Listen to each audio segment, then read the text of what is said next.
ನಾನು ಚೆನ್ನಾಗಿದ್ದೀನಿ, ನೀವೆಲ್ಲ ಚೆನ್ನಾಗಿದ್ದೀನಿ. ಇವತ್ತು ನಾನು ಸಿಂಪಲ್ಲಾಗಿ ಕ್ಯಾರೆಟ್ ಪಲ್ಯ ಮಾಡೋದನ್ನು ತೋರಿಸ್ತಿದ್ದೀನಿ. ಎಷ್ಟು ಬೇಗ ಅಂದರೆ 2-3 ನಿಮಿಷದಲ್ಲಿ ಮುಗಿದೋಗುತ್ತೆ. ನಾನು ಬಾಣಲೆ ಇಟ್ಕೊಂಡಿದ್ದೀನಿ, ಎಣ್ಣೆ ಹಾಕಿದ್ದೀನಿ, ಸಾಸಿವೆ ಹಾಕಿದ್ದೀನಿ, ಜೀರಿಗೆ ಹಾಕ್ತಾಯಿದ್ದೀನಿ, ನಂತರ ಶೇಂಗಾ ಬೀಜನ ಹಾಕ್ತಾಯಿದ್ದೀನಿ. ಇದು ಸ್ವಲ್ಪ ಫ್ರೈ ಆಗಲಿ.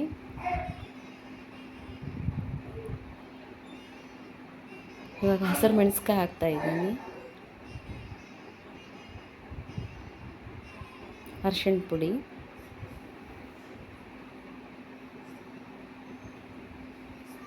ಇವಾಗ ತುರಿದಿಟ್ಕೊಂಡಿರೋಂಥ ಕ್ಯಾರೆಟು, ನಾನು ಸುಮಾರು 5-6 ಕ್ಯಾರೆಟನ್ನು ತೊಳೆದು ಕ್ಲೀನಾಗಿ ತುರಿದಿಟ್ಕೊಂಡಿದ್ದೀನಿ. ಇವಾಗ ಹಾಕ್ತಾಯಿದ್ದೀನಿ. ಇದನ್ನು ಒಗ್ಗರಣೆ ಹಾಕಿದ ಮೇಲೆ ಚೆನ್ನಾಗಿ ಕೈಯಾಡಿಸ್ಬೇಕು. 2-3 ನಿಮಿಷದಲ್ಲಿ ಮುಗಿದೋಗುತ್ತೆ. ಚಪಾತಿ, ಪೂರಿ, ಅನ್ನಕ್ಕೆ, ರೊಟ್ಟಿಗೆ ಎದಕ್ಕೆ ಬೇಕಾದರೂ ಹಚ್ಕೊಂಡು ತಿನ್ಬೋದು. ತುಂಬ ಚೆನ್ನಾಗಿರುತ್ತೆ ಇದು. ಬೇಗನೆ ಆಗೋಂಥ ಪಲ್ಯ. ಇವಾಗ ಕೈಯಾಡಿಸ್ತಾ ಇದ್ದೀನಿ ಇದನ್ನು. ಇವಾಗ ಹಿಂಗೆ ಹಾಕ್ತಾಯಿದ್ದೀನಿ, ಸ್ವಲ್ಪ ರುಚಿಗೆ ತಕ್ಕಷ್ಟು ಉಪ್ಪು.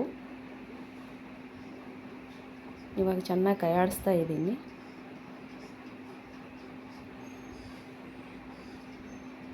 ಉಪ್ಪೆಲ್ಲ ಹೊಂದ್ಕೊಳ್ಳಿ.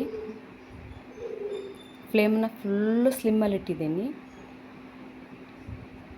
ಇವಾಗ ಮುಚ್ತಾ ಇದ್ದೀನಿ. ಒಂದು ಅರ್ಧ ಸೆಕೆಂಡ್ ಸಾಕು.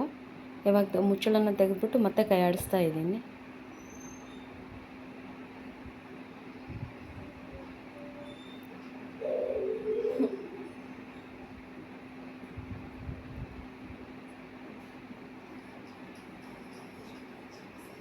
ಇವಾಗ ಇದಾಗಿದೆ, ಎಲ್ಲದಕ್ಕೂ ಹೊಂದ್ಕೊಳ್ಳುತ್ತೆ.